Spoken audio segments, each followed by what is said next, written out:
Yeah, twinsies. Oh man. They took the freaking whole key box out of it. Oh, no. Give me my money. Give me my money. So I made a hand signal because I'm a blood and a Crip. Hold on, I see headlights. Because your boy was raised from the streets and the Crips have the that and the Bloods have the that, I found it only appropriate to make my own signal. So if you ever see me in a Louis Vuitton store and you want to be real subtle about it, you still want me to know that you know, you can go ahead and throw it up. It's real simple. You make it okay, you make another okay, and then you combine them. The reason why is because I'm a Cancer, and if you see, it kind of makes like the Cancer's little signal. I made a list of other credible Cancers, and I'll put their birthdays somewhere on the screen. Is Khloe Kardashian, Selena Gomez, Tom Hanks, Tom Cruise, Chris Pratt, Elon Musk, and Ariana Grande. Funny thing about Elon Musk is that his birthday is right after my birthday, and Ariana Grande's birthday is right before my birthday. Now, I did say that I would never get married, but Ariana Grande, if you want to smash, you know, hit me up. Oh, sorry, we're in the 21st century. I meant hit me up. I thought of another issue. Issue number 1 was the dead bodies. Issue number 2 was the old buildings. And issue number 3 is the freaking power lines. See, these things, the big old electric wire thingamahoosers. Now, I'm not sure whose grand idea it was to put them up there in the first place, but the point is they need to come down. How you solve that problem is very simple. Is you take the power lines and you just put them into the ground. Now that segment's over, we can talk more about me and why I'm wearing this chain. So this chain is the last thing that I have from like when I was like living on the sidewalk. And that's pretty much all that there is to say about this chain. But that's a little aggressive, no? Hey look, it's my favorite number. Just listen to how heavy this thing is. Oh man, I just freaking pulled up to like a place. It was a place kind of like this, except like more businessy. And like I was just like, ooh, perfect like location, because like it was like for lease, and like there was like no tenants, like how it's like Panda Express or like Starbucks and shit like that. And like I pull up in my truck and I pull it up into the driveway, and I go like way to the back, and then like as soon as I pull up and I turn the corner, there was like a police officer just straight chilling with all of his lights off, and I was just like, ooh, and I had to like drive in front of him and then like back up and then like slowly exit because I don't want to get pulled over, because 1, I didn't have my freaking seatbelt on, and 2, I don't really like to explain why I have like a whole bunch of like recording gear with me, because it looks like a whole bunch of guns. You see this jelly? You see this gem? This is a representation of the naysayers, of the people who like to say no for no reason. Yeah, look at you now, you dumb whore. Now, when I'm talking about naysayers, I'm not talking about the police, because I, for one, support the police. I thought of a great idea that's been percolating in my mind. I've noticed that there's like a huge issue with like YouTube ads. It's like, oh God, they're so freaking lame. But I was thinking of like, remember those really, really old commercials that would just like buy this little gadget for 3 payments of $19.95 or some shit? I'm like, I don't understand. Why don't make it new. Don't try to like get like a vlogger to like promote your freaking invention or whatever it is, but just take those exact commercials how they were in the past, except with like the new inventions, and then put those on YouTube. She said that I had to be more rational, but I said, bitch, I don't have the time or the money to be more rational. Oh yeah, and I did Google who decided to make the freaking power lines, and his name,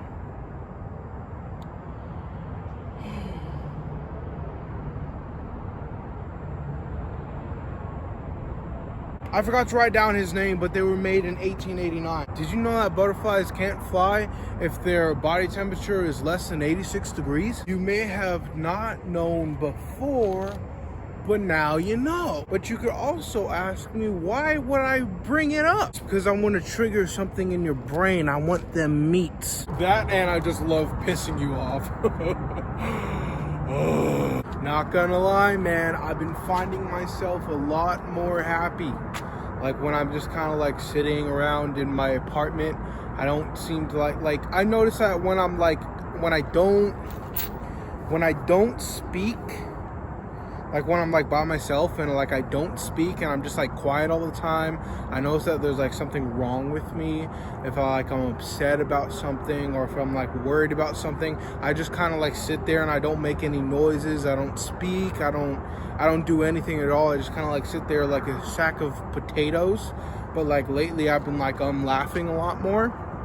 I've noticed that. I've been kind of like observing myself, and I don't know, like I kind of just feel like a lot more happy, because like now I feel a lot more free that I can come out here and, you know, make YouTube videos. And since that I don't have anybody at all in my inner circle, I don't have like anybody saying like, oh man, I don't think that you should have done this, or like people are like, oh, what did you mean by this, or this or that, and like they can like analyze my YouTube channel for what it even isn't. Like literally, like I think with my YouTube channel, like I do think that a lot of the content that I make, that people should take it seriously.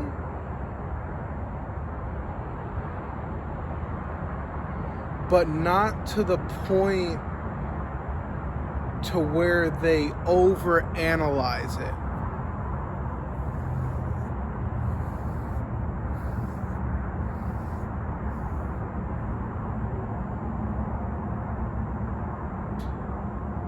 Like I think that I actually do speak a lot of like real truth that can make people better.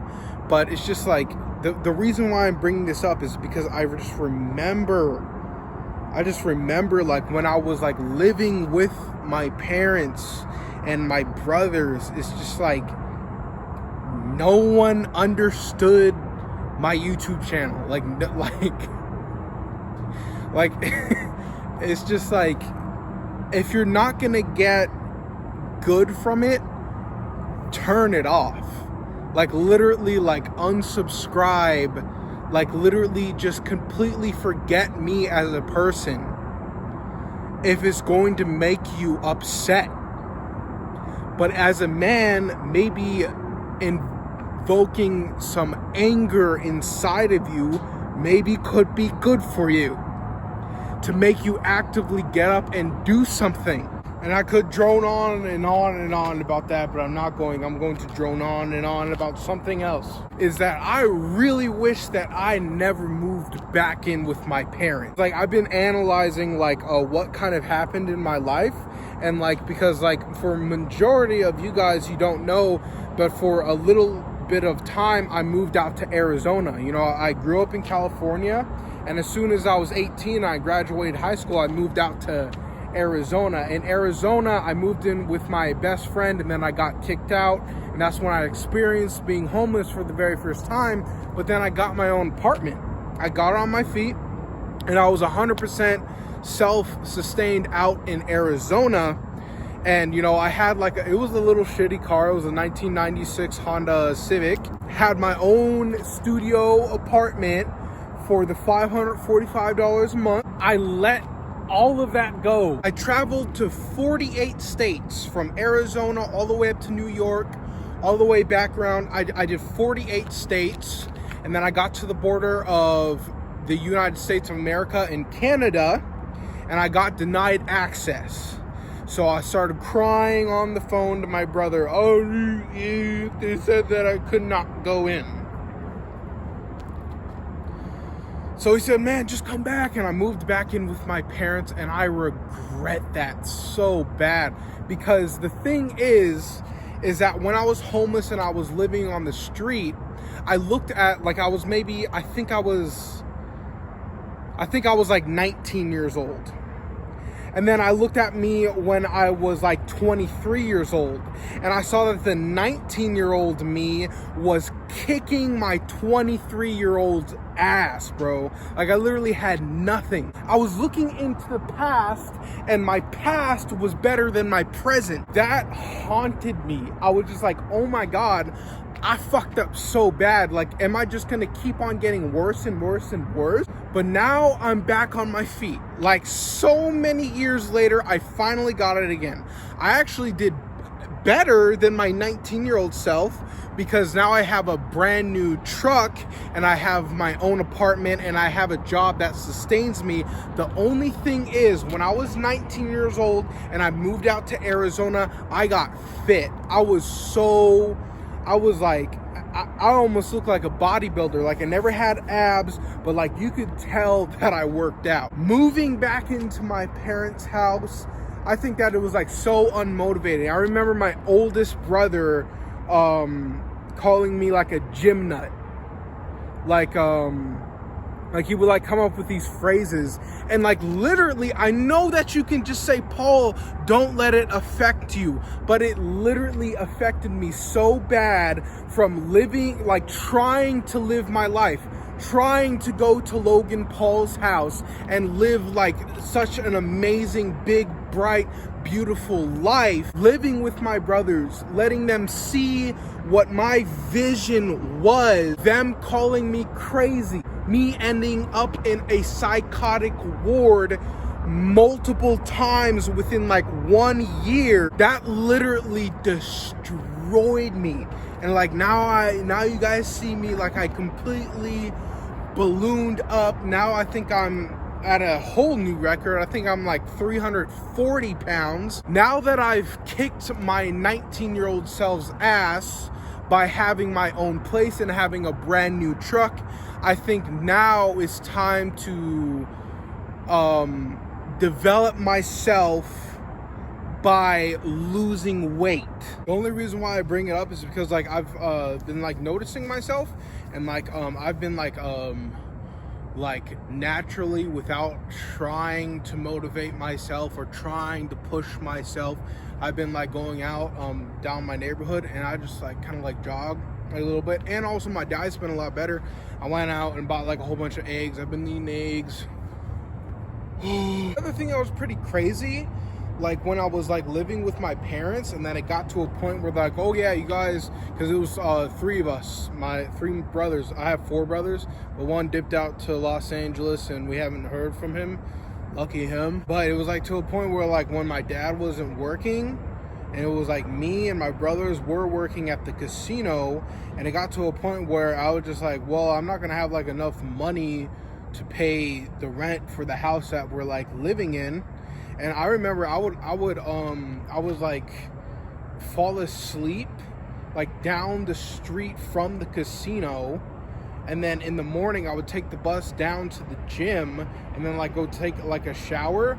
And like I used to have to wear boots at the casino because I was like a police guard. Like it was like basically like a police officer, the police officer suit, except you're like a security guard at the casino. And I was working there, and I remember the blisters on the bottom of my feet, boy, I swear to God, it was so gross, because like I could never take the boots off because it was so freezing cold. And it's just like my parents, who were living like right up the street, were like perfectly fine with that.